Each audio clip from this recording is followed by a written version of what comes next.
All right, welcome back to the For the Badge podcast. Arsenal have smashed Crystal Palace at home, bouncing back like I knew they would.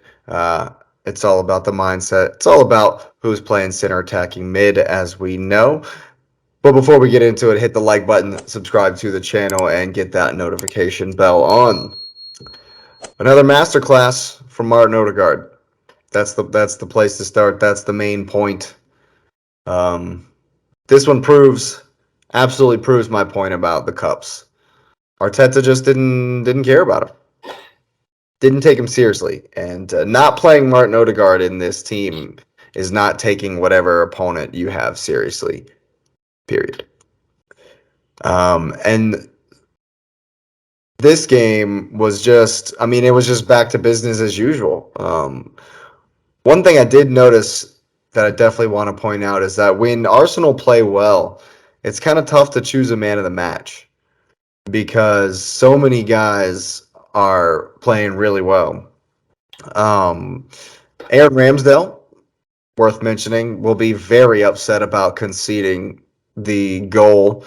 But Patrick, you mentioned it earlier about the save he's made off Willie Zaha um, on one of three Crystal Palace chances, barring the corner kick in the whole game. Um, it's got to be said we got lucky. We got lucky on that one. Yes, Ramsdale's made a great save, but it's bounced off the bar and hit his studs. It's hit the back of his foot. Not like his calf where the ball's not really going to bounce anywhere, but it hit like a solid piece of him and bounced out of bounds like with pace. Like that should have gone in the back of the net. Like I'm sitting there going, Yeah. and it's a feature. It's a feature of Arsenal games is where we'll be really open at times in transition, and the reason being is because of it's just because how brave we are. In every game, we're pushing people forward, and if we win second ball and then another second ball and then another second ball, and we're pinning teams in, our backline teams tends to creep forward, just to creep forward, and then Jorginho gets beat on a in transition. No, but see, Thomas Partey doesn't. No, Uh, of you course it know, doesn't. so but that's why you see that a lot is because we push bodies forward.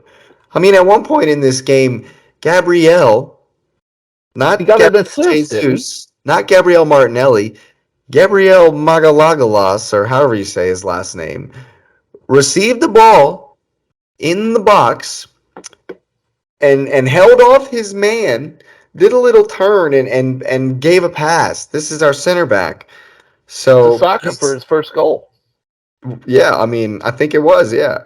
Case Yeah. in point, um, actually it was Ben White that got the assist on Okay. the very first goal. Or no, Saka. Are you talking about Saka's goal? Yes, yes, yes. Yes. I was thinking about the first goal. But yeah, that just proves how far up we tend to press everybody when we're pinning teams in, when we're winning second balls, and I mean, as evidenced by Zaha's frustration at times in this game. Um, we smothered them. They did not get any chances. They were trying to play balls down the wings in transition, and a couple of times they definitely got through. But um, the first goal kind of cements it for me. You know how I'm always talking about how Zaha could have been an amazing player. He Hmm. could have been, someone who produced a ton of goals. But it's this Reece James casualness. This on the first goal, Ben White's cut the pass off and gotten the ball before Zaha, and he throws his arms up and puts his hands on his hips and stands there while Ben White takes a touch, slows down, takes another touch. He's got the freedom of the park, and Zaha standing 6 yards behind him, and he plays in the ball to Saka. Saka hits it across to Martinelli, and Martinelli gets the beautiful finish with the left foot, making up for the penalty miss in the week. That was good to see. I was very happy that he got the first goal immediately. Got it was 28, 30 minutes into the game. Got the redemption. Definitely love to see that. He had a great game himself. It was a really nice goal. Oh yeah, yeah, it was. We played some really good stuff in this game, um, and yeah, it was just good to see that we kept the performance up. And like I say, when Martin Odegaard comes in this game, the difference is control. You look at both those sporting games, that there was no control. I mean, they didn't control the game either, You said it was but like ping pong yeah, or it was like basketball. watching You a said it was like basketball basketball, game. just going back and forth. Because no one really controlled the game. If you go back and you look at, because Arsenal have won 6 straight games in the league now. If you go back and look at long moment passages, portions of all of these games, we're just totally dominant, just completely and utterly like they can't get the ball. We're just passing it around. If they decide to press, we'll play 1, 2, 3, and then out the other side. And Gabriel's got space on the other side after we've beaten 4 of your guys with 3 passes. And we're going up, pressing up the wing. Zinchenko's pressing up the wing. It's relentless this season, and it's absolutely beautiful to see. And I think that Trossard's come back. He came in, got another assist. Um, Definitely gives us something different than Jesus. I mean, Jesus coming back is it's gonna be like it's like a new signing, And even though he didn't play as much in this game, I think that as much as City are hitting their stride as well, we are quietly maintaining that same level of performance as well. No, we don't have a Norse god catching all the headlines, scoring 8 goals in 2 games. But we've scored at least 3 goals in the last 4 games in the league. Um, so we are also dumping goals. That goal difference that might very well be important is only 2. Yep. It's only a 2 goal difference between us, despite what's Holland on 500 goals this season already. Um, he's gonna hit 50 like really soon, but that's something that's different. Odegaard's on double digits. Saka's got what's it, 11 and 12 assists or something like that.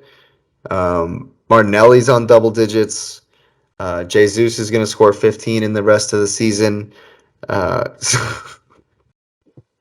how I just throw that in there. But it's very Just a encouraging. tidy 15. No Yeah, big deal.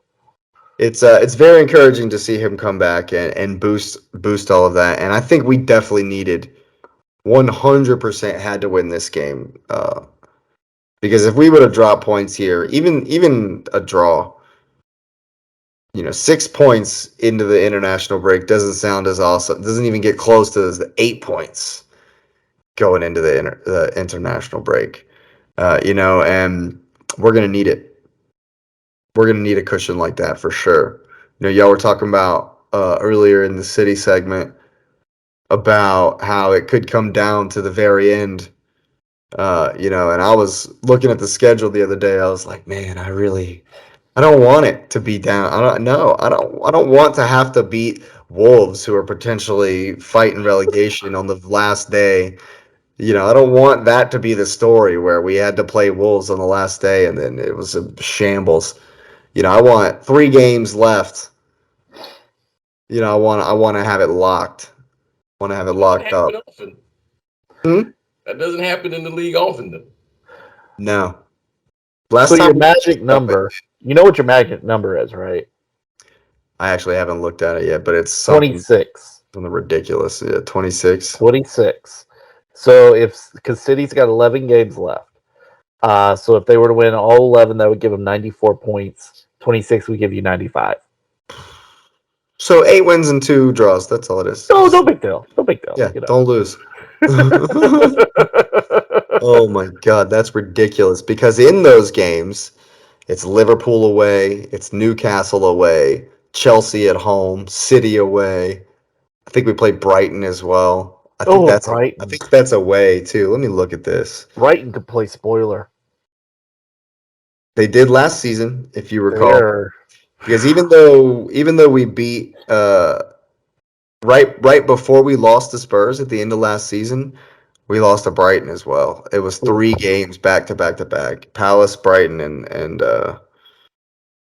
Tottenham. Spurs. It was disgusting. That So was yeah, disgusting. let's see. I mean, West Ham away is not going to be fun. Mm-mm. Man City, obviously. Chelsea at home. Yeah, so that's City, then Chelsea, then Newcastle, then Brighton, back to back to back to back. But Brighton is at home, so that's good. That's good.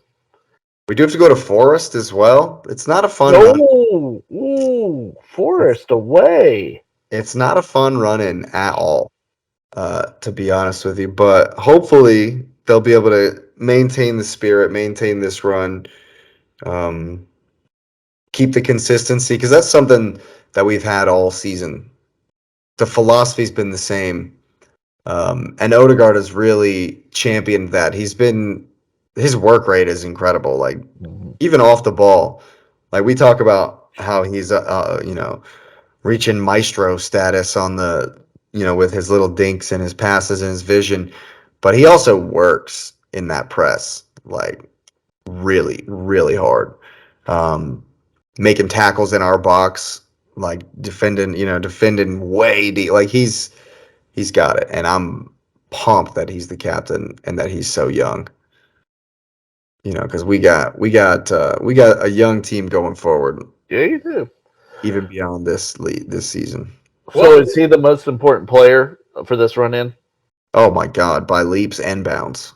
By yeah, yes, 100%. Because like if you look at the rest of the spots, the positions, if Partey goes down again, Jorginho is okay. As long as you don't get hit on the counter. Yeah. But if we have to play Fabio Vieira as our creative midfield player at any point in this run in, I will cry. Do you not think that Arteta would play Smith Rowe after seeing all the results with him as the creative midfielder? He hasn't yet. Yeah, but I mean, it's also been in cup ties. He hasn't really played him. I But mean, I've only seen Smith Rowe play the 10 like once ever. wow. Arteta plays him out wide left, and even last season he was like a Martinelli sub. See, that doesn't make any sense to me. I mean, y'all are good on the wings. Why would you not play Smith Rowe in the center? But whatever. I've been asking that. I've been asking that for a while, for a long while. I mean, you would think that there would just be a light bulb moment where it's like, you know what? We need to play him in the center and sit That's where Fabio he plays for the here. U21s. Yeah, At the U21s, he's playing that's what he's playing, the Odegaard role. yeah. So, I don't know. I don't know what to tell you on that one. I've been baying for that for all season. When well, in I every think cup game. they'll just. I mean, the only focus is the league now. So I think Arteta will have an opportunity to manage the minutes and the output, because then you're only managing for one look, and you kind of know what you're getting against Prem teams. So I think the preparation will be there for them as well. So I think I mean, clearly he knows something. Clearly he's doing it for some reason. I guess you just got to trust in him, right? Yeah, I mean, he was just saving all the eggs for this one basket for the Premier League. Well, Clear. I hope he has an egg for when they play the MLS All Star game, since that news just broke Yeah. long ago. I inquired about attending, so I got an email back, and I didn't read it yet, but I got busy. But I'm looking forward to it because I mean, the stadium is not large, you know, but there's supposed to be like a whole weekend full of events, so I think that'd be a really cool thing. Yeah, absolutely. And I I, think, that'll be one interesting tour for them to come to America, with some stuff with them. But I we'll would see. love that. We'll see. If there's a parade somewhere, we might have to do that. They'll have to bring the cup if they have it. I was gonna say we I might have think to they get. do. I think they do bring the cup when they, That's what Chelsea does. because City came when City came, they brought the title as well. That would be amazing. We can get those disgusting blue ribbons off the Premier League trophy that have been on there for who knows how long.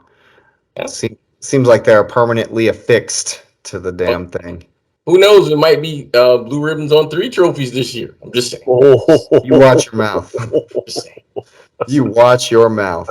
Oh, what a summer that will be with three sets of trophies with ribbons on them. Yeah, I only care about the big one though. I'm being honest. those Gotta big have old big ears. Gotta have big ears. Absolutely. Well, yeah, I think moving forward, and I don't know if this break comes at a good time for Arsenal, though. We've been good. I don't think it's gonna. I mean, same. I guess the same could be said about City, but I don't think it's gonna affect them much. Um, Maybe Holland and Odegaard can conspire and take a dive in Norway and make sure they both stay healthy. I mean, I saw there's international games, and I could care less, man. I'm being honest. I could care less. Health. That's all I want. That's all I'm worried about. Health. Just keep everyone healthy. I Uh, mean, I could not care less because I do speak English correctly. So let me say yes. correctly. Well, if you like proper grammar, go ahead and hit the like button, subscribe to the channel, and get the notification bell on. We got plenty more coming at you.